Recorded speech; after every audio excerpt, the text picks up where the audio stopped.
The University of Smooth is a growing kingdom. We rule over the middle of the Midwest. King Nixon the Dark today. Going back to our library of attractiveness for another lesson from the 48 Laws of Power by Robert Greene. Today, Law 34. Be royal. Act like a king to be treated like one. Green always uses historical examples. The lead example he provides is of a French king from a couple hundred years ago who did not like the idea that the king is way up here and there's this big gap between him and the commoners down here.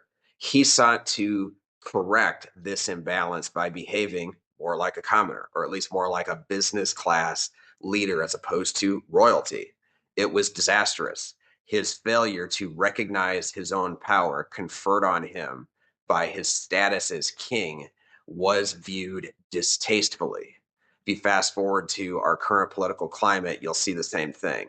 Very few politicians own their status. They try really hard to pretend to be low status, just like you and me. They are convinced by trying to falsely erase this gap between us that somehow that makes them connect more with us. It is a horrible misapprehension. It is one of the reasons people hate politicians so much. If you act like a king, you can still have the common touch. You can still connect with your voters. They want a man who is in charge to act like it and not pretend that he's just another guy. This applies to your life as well. This boils down to the recognition that everything you do has value. If you behave as though you have value, even if you don't have status or you're not a high value, visible, desirable man, if you still behave as though you have value, people will treat you like you have value.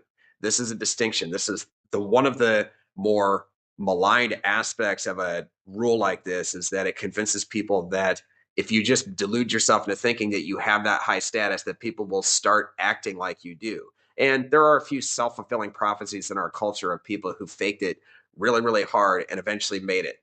That may be you, but for this, all you have to do is act like you have value. That is boiled down to your time, your effort, your attention, your resources, your behavior. If people want something from you, it's fine. And it's also fine for you to give it to them. But if you are eager to hand over every ounce of usefulness that you possibly have as soon as somebody asks for it, they treat you like you don't have value because that's how you're treating yourself. And if you don't have any other winning qualities like the male protector algorithm, get jacked, learn game, convert your talent to clout, if you're iffy on all of these other aspects of male value, then your usefulness is great when you're needed. Once you're no longer needed, once you have been used, you are put away by other people in your life because they are not seeing the other value that you have. And that may be your fault if you are treating yourself like you don't have any value. Your time, your effort, your attention, and your money are valuable to you. Do not just give them away whenever they are sought. I like a cartoonish example of the friend zone.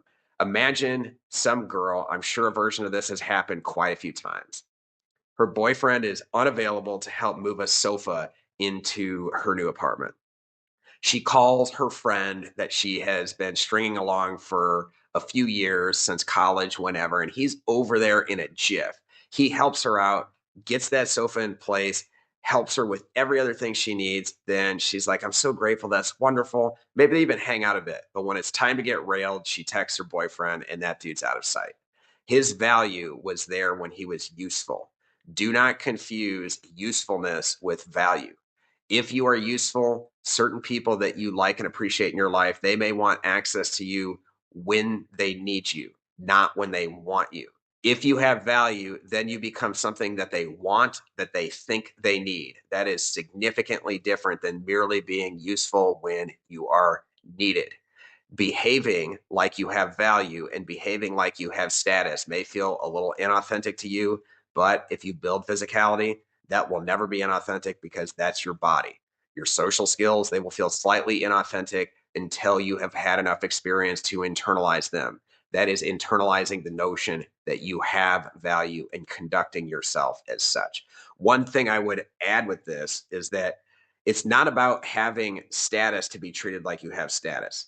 If you delude yourself into thinking you're king, people will not necessarily go along with it. But if you merely act like you have value, everybody will treat you like you have value because there is a fundamental difference. It's the guy who doesn't respond right away to every text, the guy who deals with his own priority level first before getting to yours. That's what it means to signal value and to some degree signaling status. That is definitely different than the guy who just deludes himself to thinking that he's way up here and no one else is going along with it. Final observation.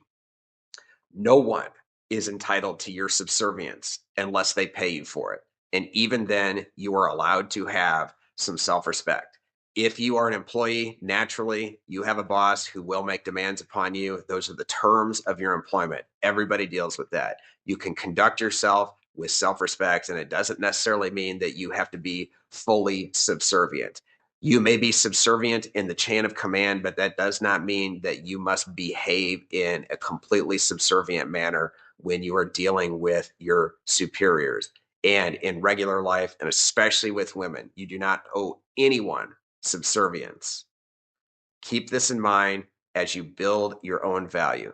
Thanks for listening. Like, subscribe, throw a comment in the chat. We may get to it, but dude, we're royalty too. We're kings of the middle of the Midwest. So we may not have time for your puny little question. Take care.